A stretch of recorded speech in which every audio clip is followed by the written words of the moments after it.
Post में एक गरीब लड़के की कहानी आपसे शेयर करने जा रहा हूँ। ये कहानी मेरे दिल को तो छू गई। अगर आप भी इस कहानी को पूरे मन से पढ़ोगे तो सच में आपकी आंखों में भी पानी आ जाएगा। एक भयानक अंधेरी रात में मंदिर की सीढ़ी पर मंदिर में लगे लाइट की रोशनी में एक साधारण 15 साल का लड़का पढ़ाई करते दिखा। ठंडी के दिन थे, वो ठंड से कांप रहा था लेकिन पढ़ाई में खोया हुआ था। हफ्ते में 2 दिन में उस रास्ते से होकर गुजरता था। दिन में कभी वो नजर नहीं आता। मुझे काफी जिज्ञासा होती थी उसके बारे में जानने की। एक रात खाना खाकर मैं गाड़ी लेकर उसी रास्ते से गुजरने वाला था। सोचा जाते जाते कुछ पार्सल लेकर जाऊंगा उसके लिए। मैं पार्सल लेकर गाड़ी से उस मंदिर के पास पहुंचा। लड़का सीढ़ियों पर बैठकर हमेशा की तरह पढ़ाई कर रहा था। मैंने गाड़ी रोकी और उसके पास गया। मेरी तरफ जब उसने देखा तो वो मुस्कुरा दिया जैसे वो मुझे पहले से जानता हो। मैंने उससे पूछा, बेटा तुम हमेशा यहीं पर क्यों पढ़ाई करते हो? सर, मेरे घर में बिजली नहीं आती, मेरी माँ बीमार रहती हैं और तेल डालकर दिया जलाने लायक मेरी परिस्थिति नहीं है, बस इसलिए मैं यहाँ आकर पढ़ता हूँ। तुम मुझे देखकर मुस्कुराए क्यों? मैंने पूछा। क्योंकि आप भगवान हैं, वो बोला। ऐसा नहीं है, मैंने कहा। नहीं, आप भगवान ही है, वो बोला।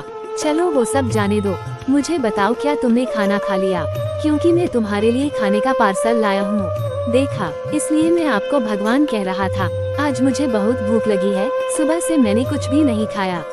लेकिन मुझे इस बात की जरा भी चिंता नहीं थी। मैं जानता था वो भगवान जिसने मुझे भूख दी है वो मुझे भूखा पेट नहीं सुलाएगा, किसी न किसी रूप में आकर मुझे खाना देगा। और आप खाना लेकर आ गए। आप भगवान ही हो ना? मेरे पास कोई शब्द नहीं थे। अनजाने में ही मेरे हाथों पुण्य का काम हो रहा था।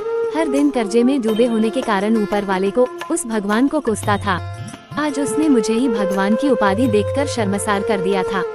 आधा खाना खाकर उसने आधा बचा लिया और मुझसे बोला कि सर आप 5 मिनट यही ठहरिए, मैं ये खाना मेरी माँ को देकर आता हूँ। मंदिर से कुछ दूर एक पुराने घर की तरफ जाते हुए मैं उसे देखता रहा।